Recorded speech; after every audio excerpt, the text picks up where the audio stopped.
Hello friends. நான் ஏற்கனவே ஒரு சிவனுடைய கண் திறந்த காட்சியுள்ள ஒரு வீடியோ போட்டிருக்கேன். அத தொடர்ந்து தான் இதையும் நான் போடுறேன்.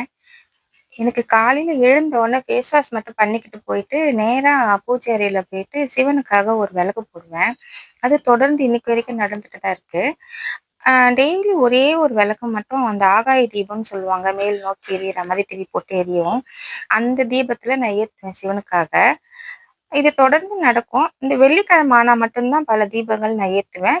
டெய்லி காலையில அந்த தீபம் ஏத்துனேன்னா, அதோட நைட்டு தான் குளிர வைப்பேன். நடுப்புற தேவைப்பட்டாக்கா கொஞ்சம் எண்ணெய் ஊத்துவேன். இதுதான் வழக்கமா நடக்கிறது.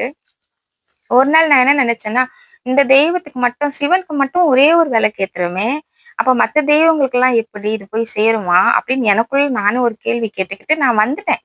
வந்துட்டு அதுக்கப்புறம் கொஞ்ச நேரம் கழிச்சு பார்த்தா, எண்ணெய் கொஞ்சம் கம்மியா இருந்த மாரி தெரிஞ்சது. நான் எண்ணெய் ஊத்த போகும்போது, அந்த திரியில ஏதோ ஒரு உருவம் தெரிஞ்சுச்சு.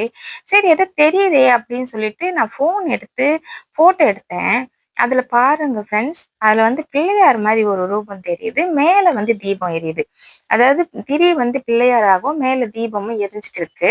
எனக்கு வந்து இதுக்கான அர்த்தம் என்னன்னா, சிவன் வந்து நமக்கு பதில் சொன்ன மாரி தோணுது.